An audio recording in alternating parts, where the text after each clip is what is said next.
हाल ही में नासा ने अपना एक रोवर परसिवरेंस मार्स पर छोड़ा। कई मिशनों में से उसका एक मिशन यह भी था कि वह मार्स पर जीवन का पता लगाए। अंतरिक्ष में हम जीवन की खोज कई दशकों से कर रहे हैं। यहाँ तक कि सेटी इंस्टीट्यूट यानी कि search for extra terrestrial intelligence कई सालों से इस काम में लगा हुआ है, पर अभी तक हमें कोई भी सफलता प्राप्त नहीं हुई है। आखिर कहाँ है सब लोग? सबसे पहले यह सवाल न्यूक्लियर फिजिसिस्ट एनरिको फर्मी ने पूछा था। एक दिन काम के बाद लंच ब्रेक के वक्त वह कुछ दोस्तों के साथ बैठकर अंतरिक्ष की बातें कर रहे थे। तभी उनके मन में यह सवाल उठा, आखिर कहाँ है सब एलियंस? इस सवाल के जरिए वो यह कहना चाहते थे कि हमारा अंतरिक्ष बहुत बड़ा है। इसमें millions and billions of galaxies है, जिनमें इससे कई ज़्यादा स्टार्स हैं।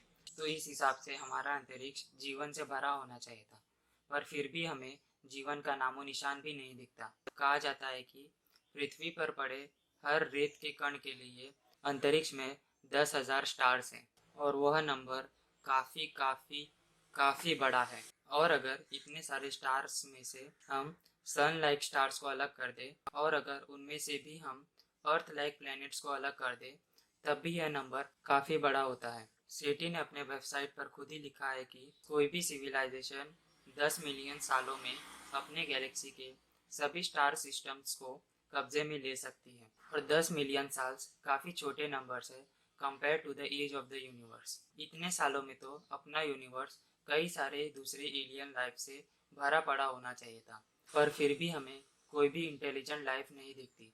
ऐसा क्यों है? और यही है फर्मी पैराडॉक्स। फर्मी का यह सिंपल सा सवाल आज भी साइंटिस्ट के नींदे उड़ाए हुए है। इस सवाल के जवाब में कई साइंटिस्टों ने अपनी अपनी थियोरीज आगे रखी, जिनमें से आज मैं अपनी 5 फेवरेट थियोरीज आप लोगों को बताऊंगा। थियोरी नंबर 1, हो सकता है कि हम यूनिवर्स के किसी सुनसान इलाके में हो और भीड़ भाड़ वाला इलाका हमसे काफ़ी दूर हो। मतलब कि इस यूनिवर्स में एलियन लाइफ मौजूद तो है, पर वह हमसे बहुत बहुत दूर है। थियरी नंबर 2, एलियंस अर्थ पर आ चुके हैं, पर वह बहुत बहुत साल पहले आए थे। अगर हम यूनिवर्स के एज से कंपेयर करें तो हमारा सोलर सिस्टम अभी काफ़ी यंग है, और उसमें भी हमारे प्लेनेट को बने और उसमें लाइफ पनपने में ज़्यादा वक्त नहीं हुआ है। तो हो सकता है कि एलियन लाइफ काफ़ी सालों पहले अर्थ पर आए थे, पर उन्हें वहाँ पर कोई नहीं मिला और वो वहाँ से चले गए। थियरी नंबर 3, हमारी टेक्नोलॉजी अभी इतनी एडवांस नहीं हुई है कि हम एलियन लाइफ के द्वारा भेजे गए सिग्नल्स को डिटेक्ट कर सकें। हो सकता है कि हमारी तरह एलियन लाइफ भी अपने प्लेनेट से लगातार सिग्नल्स भेज रहे हैं और वह हम तक पहुंच भी रही है, पर हम अपने करंटली प्रेजेंट इंस्ट्रूमेंट से उन्हें डिटेक्ट नहीं कर पा रहे हैं। और हो सकता है यही बात उनके इंस्ट्रूमेंट्स पर भी लागू हो, यानी कि हमारे भेजे हुए सिग्नल्स उनके इंस्ट्रूमेंट पर डिटेक्ट नहीं हो पा रहे हैं। थियरी नंबर 4, एलियन लाइफ है तो सही, पर वह किसी और डायमेंशन में है। हम इंसानों के लिए ज़िंदगी सिर्फ 3 डायमेंशंस की है, पर साइंटिस्ट ने यह प्रूव किया है कि 3 से भी ज़्यादा डायमेंशंस होते हैं। हो सकता है कि वह हमारे साथ ही हमारे आसपास ही रहते हो, पर हायर डिमेंशन में होने की वजह से वह हमें दिखाई नहीं देते।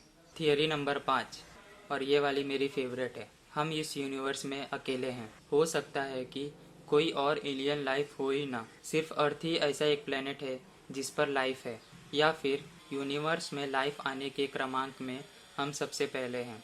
शायद हमारे जाने के बाद और कई तरह तरह के लाइफ यूनिवर्स में आए। अगर यह 5वीं थियोरी सच हुई तो यह कितना अजीब होगा ना, कि इतने बड़े यूनिवर्स में, जिनमें इतनी सारी गैलेक्सीज है, इतने सारे स्टार्स है, इतने सारे प्लैनेट्स है, उनमें से सिर्फ एक प्लैनेट पर जीवन का निर्माण हुआ, और उसमें भी उस पर रह रहे स्पीसीज में इंटेलिजेंस का निर्माण हुआ, और अब वह जीवन के बारे में खोज कर रहे हैं।